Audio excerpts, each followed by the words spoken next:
এই 5 জন প্রো লেভেলের ডাকাতদের ব্যাংক থেকে ডাকাতি করতে হবে $25 মিলিয়ন। কিন্তু কাজটা এতটা সহজ নয়, কেননা পুলিশের পাশাপাশি তাদের পিছে পড়ে আছে এক রাশিয়ান গ্যাং, মূলত যাদের আইডিয়া চুরি করেই তারা এই মিশনে নেমেছে। ব্যাপারটা খুবই ইন্টারেস্টিং। তবে এই ইঁদুর বিড়াল খেলা এমন এক পর্যায়ে চলে যায় যে শেষ পর্যন্ত কার ভাগে যে এই টাকাটা জোটে তা তুমি কল্পনাও করতে পারবে না। তাই পুরো হাইস্টের কাহিনী জানাতে নিয়ে এলাম টেকার্স মুভির এক্সপ্লেনেশন, যার শুরুটা হয় আমেরিকার লস অ্যাঞ্জেলাস শহরে। এখানে প্রথমে আমরা পরিচিত হয়ে নিই ওয়েলস এবং এডি নামে দুই গোয়েন্দা অফিসারের সাথে। তারা আজ একটা অ্যাপার্টমেন্টে এসেছে দুজন ক্রিমিনালকে ধরতে। নির্দিষ্ট স্থানে পৌঁছেই তারা নিজেদের অপারেশন শুরু করে দেয়। সেই মিশনে ওয়েলস একজনকে ধরতে পারলেও দেখা যায় এডির হাত থেকে একজন পালিয়ে গেছে। এই কাণ্ডে ওয়েলস যেন বিশ্বাসই করতে পারে না যে এডির মতন একজন টপ র্যাঙ্ক ডিটেকটিভের কাছ থেকে কিভাবে একটা ক্রিমিনাল পালিয়ে যেতে পারে। এই ঘটনাটা মাথায় রেখো, কেননা এই একজন ক্রিমিনালই পরে তাদের জন্য কাল হতে চলেছে। যাই হোক, এরপর সিন শিফট হয় লস অ্যাঞ্জেলাসের একটা ফেডারেল ব্যাংকে।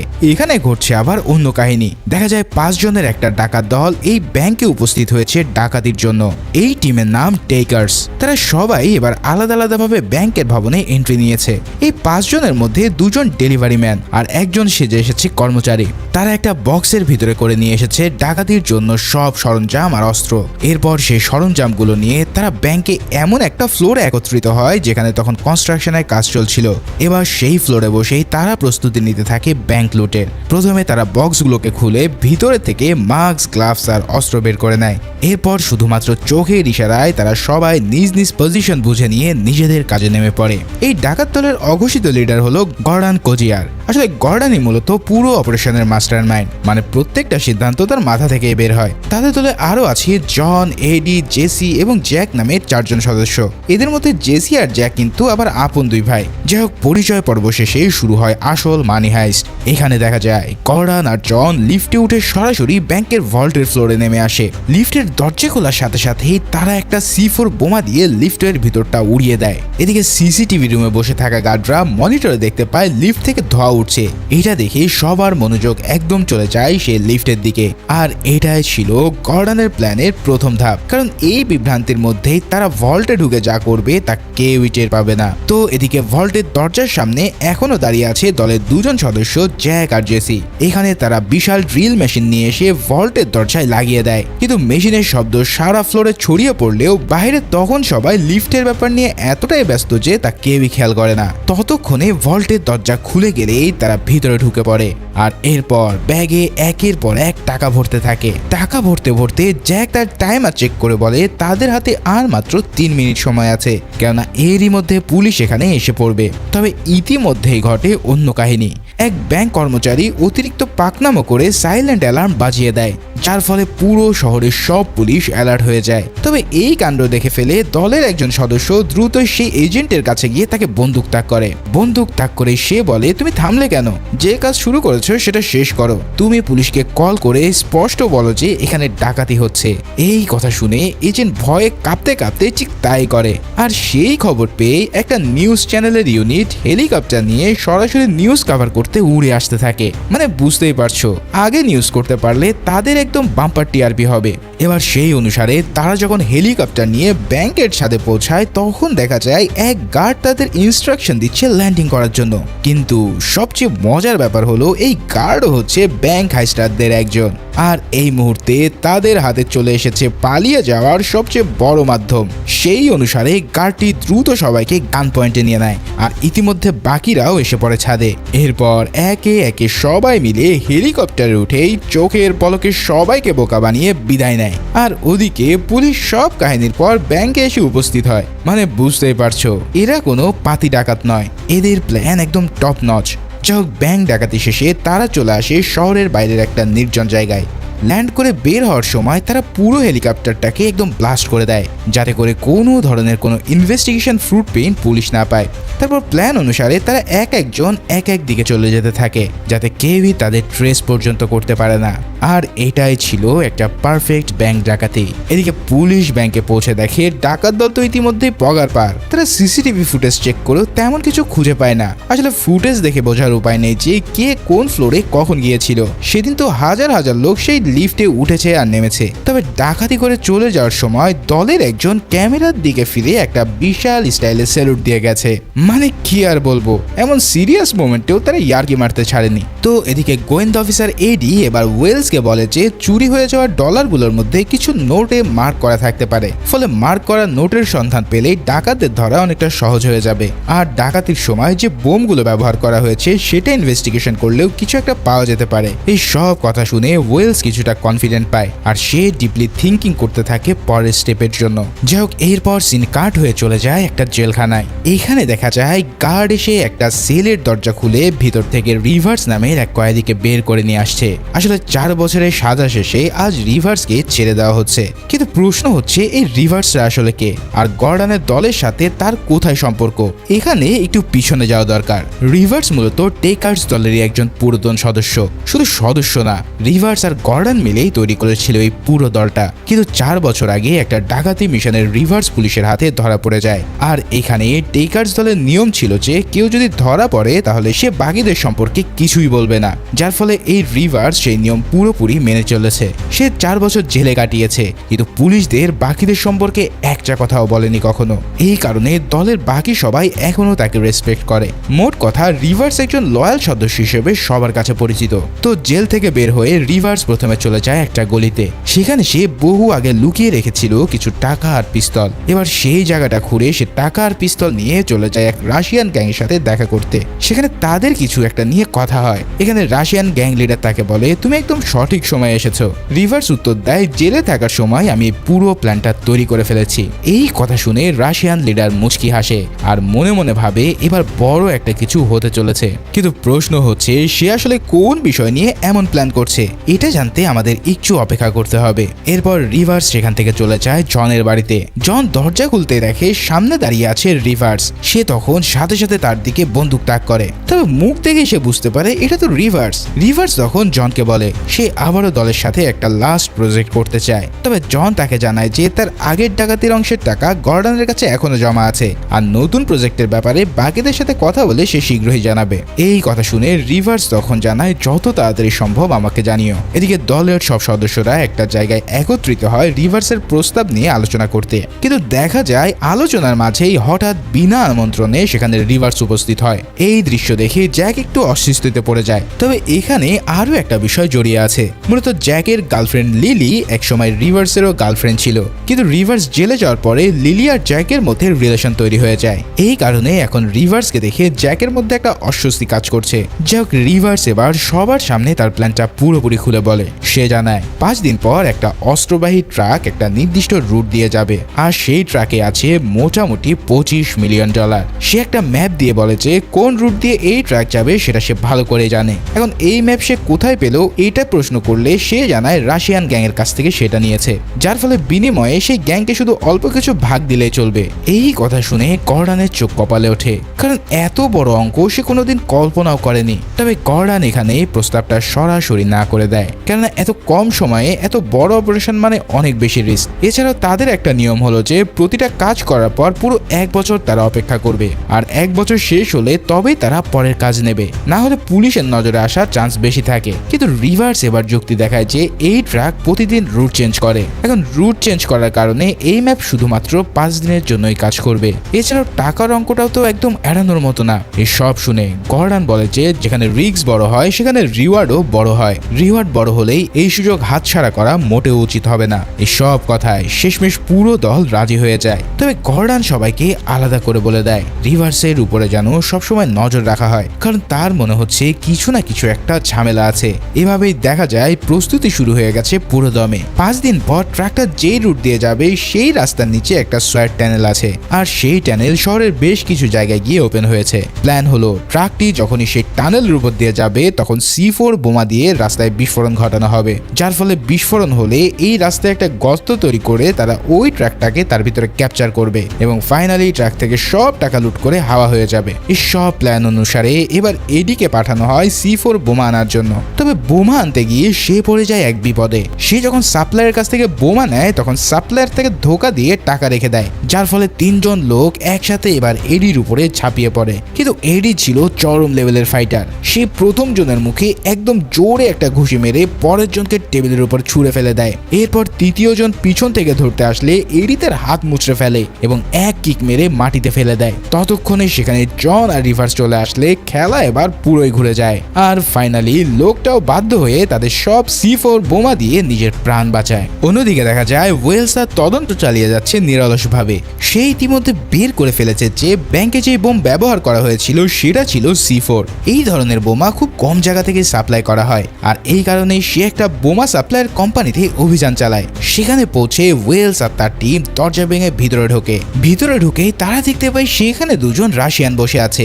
রাশিয়ানরা পুলিশ দেখা মাত্রই গুলি চালায়, আর ওয়েলসের টিমও তখন পাল্টা গুলি চালিয়ে তাদের একজনকে ধরে ফেলে। এরপর ইনভেস্টিগেশন করতে গিয়ে ওয়েলস একটা পুরা সাবওয়ের ম্যাপ উদ্ধার করে। সেখানে স্পষ্ট কোনো ক্লু না পেলেও এই টিমের সাথে যে রিভার্স জড়িত সেটা সে অনুমান করে নেয়, আর একটু ঘাটতেই সে তার আসল পরিচয়ও বের করে ফেলে। এখানে ওয়েলস জানতে পারে যে রিভার্স একটা ব্যাংক ডাকাতির কেসে জেলে ছিল এবং সে যেদিন জেল থেকে বের হয়েছে ঠিক সেদিনই ফেডারেল ব্যাংকেও ডাকাতি হয়। মোট কথা ওয়েলস এখানে একটা বড় যোগসূত্র পেয়ে গেছে যা তাকে ডাকাত দলের কাছে নিয়ে যেতে পারে, যার কারণে ওয়েলস এবার রিভার্সকে ফলো করতে থাকে।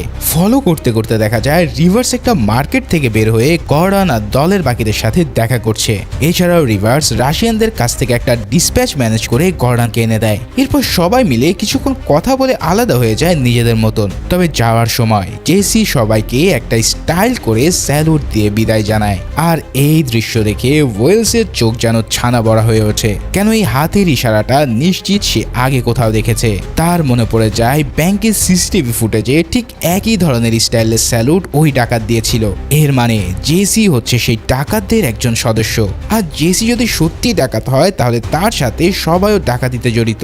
এই সব চিন্তা করে ওয়েলস এবার গর্ডনের গাড়ি ফলো করতে থাকে। তবে অন্যদিকে কিছু দূর যাওয়ার পর জন বুঝতে পারে যে কেউ তাদের পিছু নিয়েছে। সে বন্দুক বের করতে যায় ওয়েলসকে আটকানোর জন্য, কিন্তু ঠিক সেই মুহূর্তে সে ওয়েলসকে তার ছোট্ট মেয়ের সাথে দেখতে পেয়ে গুলি করা থেকে বিরত থাকে। এদিকে ওয়েলস পুলিশ স্টেশনে গিয়ে গর্ডনের পুরো ফাইল চেক করা শুরু করে, কিন্তু সে কোথাও কোনো ক্লু খুঁজে পায় না, কারণ গর্ডনের ফাইল ছিল একদম ক্লিন। এই সব দেখে তার পার্টনার এডি বলে, তুমি শুধু একজন পুরাতন আসামিকে নিয়ে সন্দেহ করছো। এই সব কথা শুনে ওয়েলস একটু থেমে যায় আর ভাবে সেও হয়তো ভুল ডিরেকশনে যাচ্ছে। তবে এদিকে ইতিমধ্যে অন্য এক ঘটনা ঘটে গেছে। গর্ডনের বোন নাওমি ছিল একজন ড্রাগ এডিক্টেড, যার ফলে সে এডিক্ট হওয়ার কারণেই গর্ডন তাকে একটা রিহ্যাব সেন্টারে রেখে এসেছিল। কিন্তু ডাকাতির ঠিক 3 দিন পর নাওমি রিহ্যাব থেকে ছাড়া পেয়ে গর্ডনের হোটেলে চলে আসে। গর্ডন তখন নিজের ব্যস্ততার কথা বলে তাকে কিছু টাকা সহ একটা হোটেলে রেখে এসেছিল। তবে নাওমি কিছুদিন পর সেই হোটেল থেকে পালিয়ে যায় আর শেষমেশ পুলিশ স্টেশনে গিয়ে ধরা পড়ে। ঠিক ওই সময় সেই একই পুলিশ স্টেশনে পুলিশ আরেকজন লোককে ধরে এনেছিল, যার কাছে পাওয়া যায় ফেডারেল ব্যাংক থেকে চুরি হওয়া কিছু ডলার। তখন ওয়েলস তাকে জিজ্ঞাসাবাদ করে জানতে পারে যে এই টাকা সে পেয়েছে নাওমি কেজিয়ার নামের একজন মেয়ের কাছ থেকে। ঠিক এখানেই নাওমির পদবি শুনে ওয়েলস বোঝা যায় গর্ডনের সাথে নাওমিরও একটা সম্পর্ক আছে, যার ফলে এবার এডিও ওয়ালসের কথা বিশ্বাস করতে শুরু করে। মোট কথা এডি এখন নিশ্চিত যে গর্ডনের দলই সেই ডাকাতির সাথে জড়িত। তাই তো গর্ডন পুলিশ স্টেশন থেকে নাওমিকে ছাড়িয়ে নিয়ে আবারও রিহাবে দিয়ে আসতে চায়, কিন্তু নাওমি গর্ডনের কথা বুঝতে চায় না। এভাবে কথা কাটাকাটির মাঝে নাওমি চলন্ত গাড়ি থেকে নেমে দৌড়ে পালিয়ে যায়। গর্ডন তখন গাড়ি থামিয়ে তাকে অনেক খোঁজার চেষ্টা করে, কিন্তু আর কোথাও সে খুঁজে পায় না। তার মানে নাওমি যে কোনো মুহূর্তে পুলিশের কাছে ধরা পড়া মানে গর্ডনেরও ফেসে যাওয়া। কিন্তু এই মুহূর্তে তাদের ডাকাতির প্ল্যানে ফোকাস করা ছাড়া আর কোনো উপায় নেই। তাই তো দেখতে দেখতে সেই ডাকাতির দিন চলে আসে। আজ সবাই নিজ নিজ পজিশন নিয়ে আছে মিশন সাকসেস করার জন্য। রিভার্স একজন ট্রাফিক পুলিশ অফিসার সেজে রাস্তা কন্ট্রোল করছে, কারণ আজকে তাকে এই ট্রাকটাকে নির্দিষ্ট স্থান দিয়ে নিয়ে আসতে হবে। এছাড়াও দলের বাকিরা ওয়ার্কার্স ইউনিফর্ম পরে সেই টানেলের ভিতরে অপেক্ষা করতে থাকে। তারা ইতিমধ্যে টানেলের সিলিং এ C4 বোমা লাগিয়ে দেয়, যাতে ট্রাকটা একটা নির্দিষ্ট স্থানে এলে তা ব্লাস্ট করা যায়। তবে এইখানে রিভার্সের উপরে কিন্তু দলের সবারই আগে থেকে নজর রাখছিল। তাই তো জন একটা স্নাইপার রাইফেল নিয়ে দূর থেকে রিভার্সের গতিবিধি লক্ষ্য করতে থাকে। তার প্ল্যান হলো রিভার্স কোনো উল্টাপাল্টা করলে সরাসরি তাকে উপরে পাঠানো হবে। এভাবে সময় পার হতে থাকে, কিন্তু নির্দিষ্ট সময় পার হয়ে গেলেও ট্রাকের কোনো দেখা মেলে না।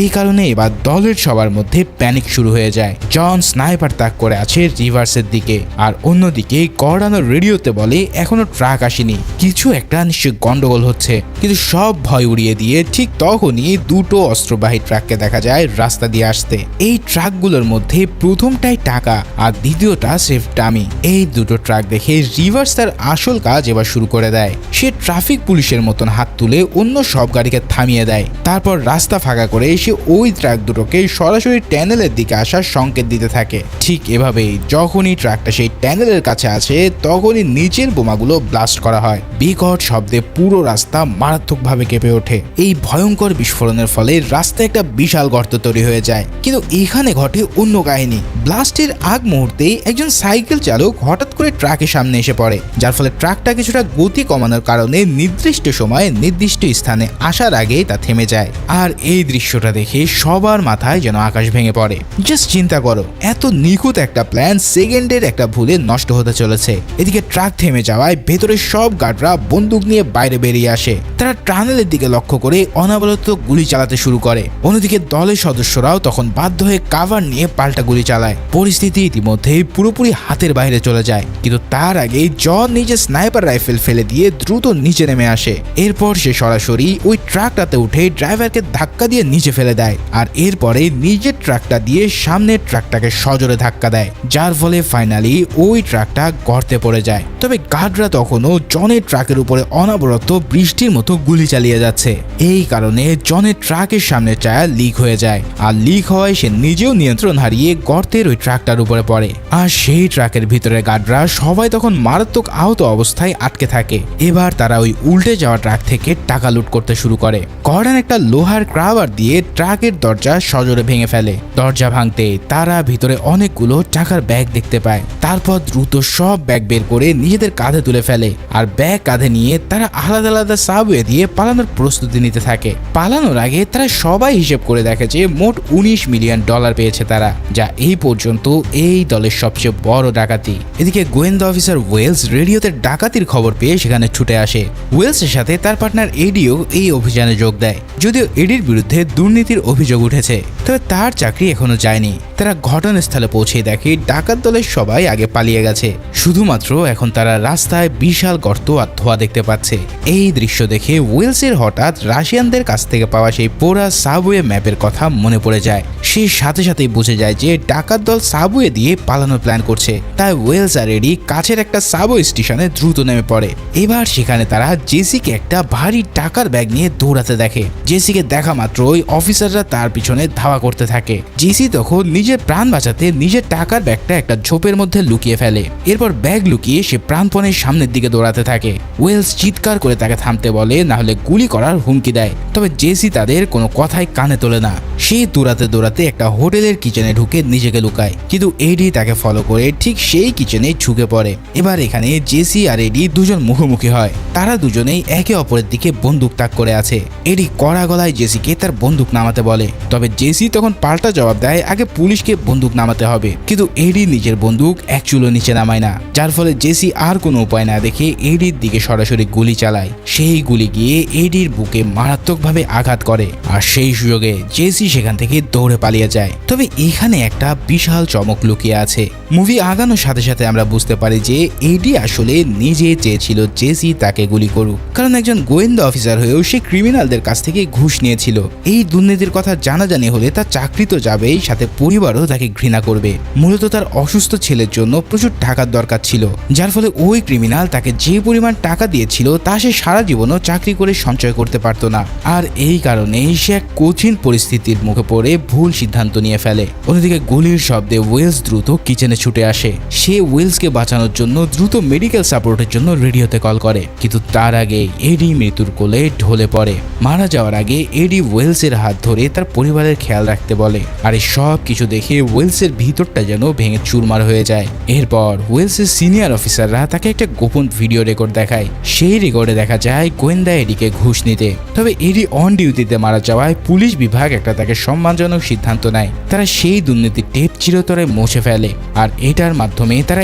এডির পরিবারকে সম্মান জানায়। এদিকে ডাকাতির টাকা হাতে পেয়ে ডাকাত দল নিজেদের একদম নিরাপদ ভাবতে থাকে। তারা রোজাভেল্ট নামের একটা হোটেলে একত্রিত হয়ে টাকা ভাগ করতে বসে। এবার সেখানে গার্ডন রিভার্সের হাতে একটা ব্যাংকের কার্ড তুলে দেয়। কার্ড দিয়ে সে জানায় তার সব পাওনা এখানে জমা আছে। এরপর জন রিভার্সের হাতে নগদ $2.5 লাখ দেয় আর সে এবার এই ডলারগুলো রাশিয়ান গ্যাংকে দিয়ে আসতে বলে। তবে ঠিক এমন সময় জেসি সেখানে এসে পৌঁছায় আর সে জানায় ওই পুলিশ অফিসারকে গুলি করার কথা। জেসির মুখে এই কথা শুনে দলের সবাই প্রচন্ড রেগে যায়। ব্যাংক ডাকাতিতে ধরা পড়লে তাদের সর্বোচ্চ 5 বছরের জেল হতো, কিন্তু একজন পুলিশ অফিসারকে মারলে শাস্তির মাত্রা অনেক গুণ বেড়ে যাবে। তাই গর্ডন তখন জেসির উপরে চিৎকার করে ওঠে। পরিস্থিতি খারাপ হলে জ্যাক এগিয়ে এসে তার ভাইকে রক্ষা করে। এরপর তারা সব টাকা স্কট নামের দলের ম্যানেজারের হাতে তুলে দেয়। স্কট হচ্ছে এই কালো টাকাগুলো অত্যন্ত দক্ষতার সাথে মানি লন্ডারিং করে হোয়াইট করে ফেলতো। তবে সবার চোখের আড়ালে রিভার্স অন্য রুমে গিয়ে সেই রাশিয়ান গ্যাংকে ফোন করে। সে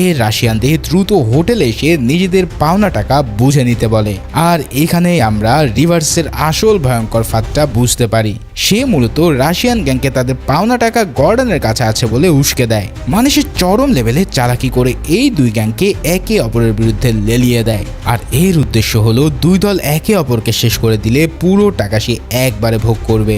জাস্ট চিন্তা করো, রিভার্স জেলের ভিতরে বসে কত বড় পরিকল্পনা সাজিয়েছিল। যাই হোক, রিভার্সের ফোন পেয়ে রাশিয়ান গ্যাং ভারী অস্ত্র নিয়ে সেই হোটেলে পৌঁছায়। তারা গর্ডনের রুমের দরজা খুলেই সরাসরি গুলি চালাতে থাকে। দলের সদস্যরা কোনোভাবে কাভার নিয়ে পাল্টা গুলি চালায় আর মুহূর্তেই চারপাশ থেকে শুধু গুলির বিকট শব্দ কানে আসতে থাকে। দলের সদস্য এডি একটা টেবিলের পিছনে লুকিয়ে রাশিয়ানদের দিকে এক নাগারে গুলি চালাতে থাকে। সে নিজের জীবন বাঁচিয়ে রেখে একাই রাশিয়ানদের আটকে ফেলে। এডির এই কাভার ফায়ারের সুযোগ পেয়ে বাকিরা রুম থেকে পালিয়ে যায়, কিন্তু এতক্ষণ ফাইট করার পর এডির গায়ে একটা বুলেট আঘাত করে। কিন্তু এই বুলেট লাগার পরেও সে একদমই থেমে থাকে না। কিন্তু রাশিয়ানরা তাকে চারিপাশ থেকে ঘিরে ফেলে একসাথে ফায়ার করে তাকে হত্যা করে দেয়। এই ভয়ঙ্কর গোলাগুলিতে রাশিয়ান গ্যাংয়ের সব সদস্যও কিন্তু নিহত হয়। গোলাগুলির সুযোগ বুঝে রিভার্স ওয়াশরুমের জানলা দিয়ে চুপচাপ পালিয়ে যায়। আর এরপর গর্ডন নিজের হোটেলে ফিরে রুমের দরজার লক ভাঙা দেখতে পায়। এই ভাঙা লক দেখে সে নিশ্চিত হয় যে অফিসার ওয়েলস এখানে এসেছিল। তাই সে তাড়াতাড়ি গ্যারেজে থেকে নেমে নাওমিকে নিয়ে এয়ারপোর্টের দিকে রওনা দেয়। অন্যদিকে জ্যাক আর জেসি তাদের হোটেলে ফিরে ফ্লোরে লিলির লাশ পড়ে থাকতে দেখে। লিলির লাশ আর খালি ভর দেখে তারা রিভার্সের বেইমানি ধরে ফেলে। এরপর প্রতিশোধ নিতে তারা দুজন বন্দুক হাতে নিয়ে রুম থেকে বের হয়। কিন্তু ততক্ষণে হোটেলের বাইরে পুরো পুলিশ ফোর্স তাদের ঘিরে ফেলেছে। জ্যাক আর জেসি তখন স্যারেন্ডার না করেই পুলিশের দিকে গুলি চালায়। এতগুলো পুলিশের পাল্টা গুলি খেয়ে জেসি আর জ্যাকও সেখানেই মারা যায়। জাস্ট চিন্তা করো, টাকার লোভ তাদের পুরো পরিবারটাকে কিভাবে শেষ করে দিল। এদিকে গর্ডন এয়ারপোর্টের দিকে যাওয়ার জন্য জনকে ফোন দেয়। জন জানায় রিভার্স নিশ্চিত স্কটের কাছে রাখা সব টাকা চুরি করতে গেছে। আর দেখা যায় বাস্তবেও ঠিক সে এয়ারপোর্টে এসে এই ঘটনা ঘটিয়েছে। স্কট প্রাইভেট জেটে উঠতে রিভার্স তাকে গুলি করে তার টাকার ব্যাগ ছিনিয়ে নেয়। কিন্তু টাকার ব্যাগ নিয়ে বের হতে গর্ডন সেখানে পৌঁছে রিভার্সকে গান পয়েন্টে নিয়ে ফেলে। একই সময় অফিসার ওয়েলসও সেখানে চলে আসে। এখন এই তিনজন মানুষ একে অপরের দিকে বন্দুক তাক করে আছে। রিভার্স তখন ক্ষোভের সাথে গর্ডনের পুরনো বেইমানের কথা তুলে ধরে। ঠিক কথা বলার মাঝপথে তিনজন একসাথে ট্রিগার চাপে। আর এই কারণে গর্ডন ও ওয়েলস দুজন গুলি খেয়ে মাটিতে পড়ে যায়। রিভার্স তখনও দাঁড়িয়ে গর্ডনকে শেষ করতে এগিয়ে আসে। তবে ঠিক সেই মুহূর্তেই জন পিছন থেকে এসে রিভার্সের পিঠে সরাসরি গুলি চালিয়ে দেয়। আর ফাইনালি প্রতিশোধ লোভী রিভার্স সেখানেই মারা যায়। এই সব কিছু শেষে জন আহত গর্ডন আর নাওমিকে নিয়ে গাড়িতে বসিয়ে এয়ারপোর্টের দিকে যেতে থাকে। তাদের পাশে পড়ে আছে সে $25 মিলিয়ন বিশাল ব্যাগ। আর এখন তাদের একটাই কাজ, পুলিশ আসার আগে যত দ্রুত সম্ভব তাদের দেশ ছাড়তে হবে। আর ঠিক এই রুদ্ধশ্বাস মুহূর্ত দিয়েই এই মুভিটাও এখানেই শেষ হয়।